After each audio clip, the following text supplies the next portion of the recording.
right, welcome back to American Sunrise. I'm Dr. G. Thanks for joining us. Time now for today's health news, sponsored by the Wellness Company. And under the microscope today, the risks of drinking sugary drinks and artificially flavored drinks. People could be at a higher risk of developing fatty liver disease if they are indulging in sugary sodas and diet drinks daily. This new study in the UK found that people who drank 9 or more ounces of artificially sweetened beverages had a 60% higher risk of fatty liver disease, and the sugary sodas had a 50% higher risk. That's a shocker. If you're drinking the ones that don't have sugar, you have an even higher risk. But if you're indulging at all in these sugary drinks or sugar substituted drinks, you're still indulging the risk. The participants were tracked over 10 years. 124,000 people took part in this study. 1,200 people did develop fatty liver disease. 108 died from said disease, liver issues surrounding it. Alcohol, of course, a major contributor to fatty liver disease. And the scary thing about fatty liver disease is that you don't know you have it. It's very silent until it's deadly. And so that's one of the scary things. It can lead to all sorts of problems, not just cirrhosis, but also even cancer and other liver problems. And so you really want to stay away from this. Just, water, tea, honey, those kinds of things. Good for us. A new administration in Washington, D.C. has brought a lot of positive changes when it comes to fixing our broken healthcare system. The reality, though, there's only so much government can do. If we really want to make America healthy again, it's going to start at home with each of us, and that is where the Wellness Company comes in. You see their doctors on our network all the time, and you know their products are the gold standard for keeping your family safe and healthy. The Wellness Company gives you an opportunity to make sure you're prepared for whatever comes your way with their series of prescription med kits. These kits have an assortment of life-saving medications and guidebooks that assist you in the proper use of the meds in the kit. Also, the Wellness Company offers a variety of products from parasite cleanses to methylene blue to weight loss, liver cleanses, by the way, so much more. These can help you stay healthy and live a longer, more satisfying life. Make America healthy again starts at home. Do your part, protect the health of yourself and your family. Go to twc.health/RAV, give it an order. That's twc.health/RAV. Use the promo code RAV. That'll save you 10%. Over to David. Thank you, Dr. Gina. Why did that sound so official? All right, I appreciate it. A Florida man has been arrested for starting that Pacific Palisades fire. We know all about that. Major coverage on that at the time. Authorities say, by the way, he did it maliciously.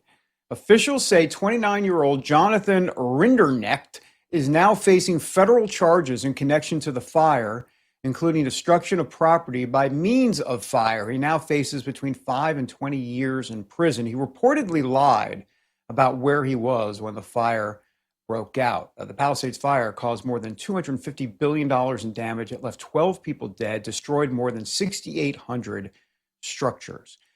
So for more, let's bring in the former chairman of the California Republican Party and the chairman of Californians for Election Fairness. That would be Tom Del Beccaro.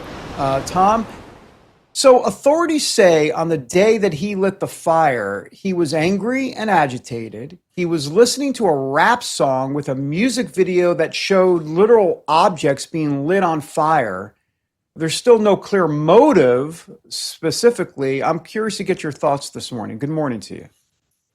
Good morning to both of you. Well, it demonstrates the danger one person can pose in this circumstance, because California for decades has not prepared for things like this, hasn't done proper forest management, hasn't allocated enough money to protecting its citizens, and one person can cause all this damage.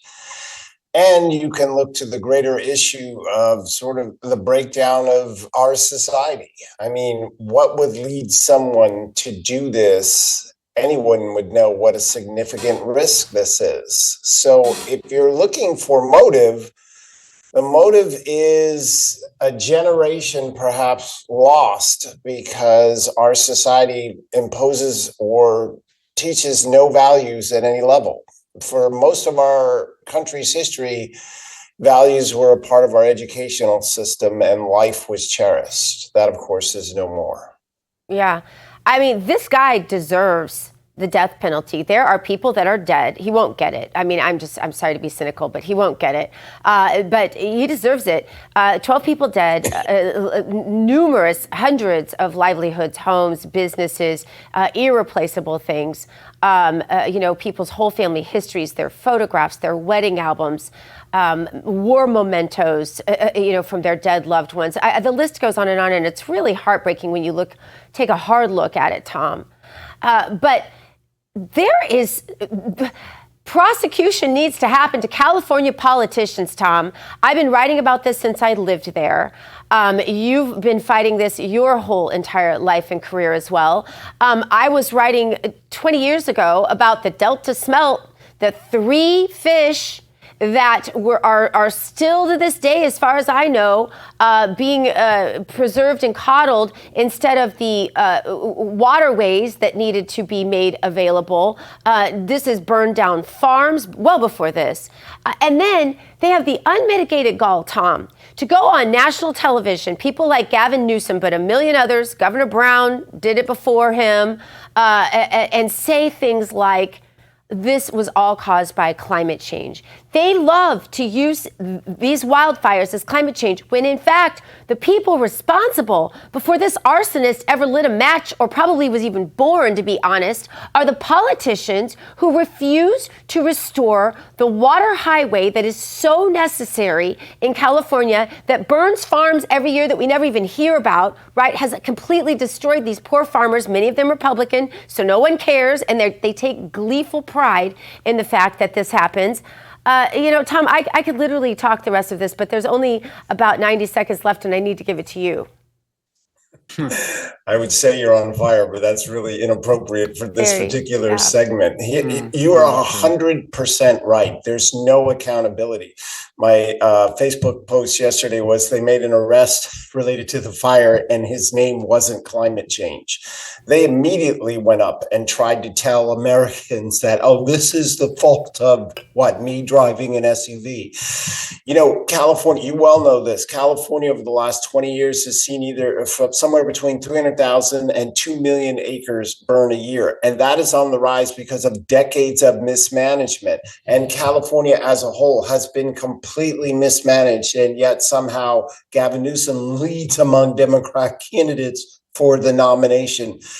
And that is because there is none of this accountability. But I think all of this coming together demonstrates how bad California is. And I think Americans, look, I've been on the East Coast a lot in the last 2 years. I've been traveling the country, and I think people see him for what he is. And on my podcast, Politics in Perspective, I talked to longtime Chronicle journalist Carla Marinucci, and she doesn't think Newsom can actually win or get the nomination because of how bad things are in California. Well, I hope she's right, Tom. Yeah. And I hope you keep fighting, you and your beautiful family. You're one of the holdouts who stayed. All my friends have left California. I'm going to visit next month, and I'm like, there's no one to see, but Tom, we'll be hanging out.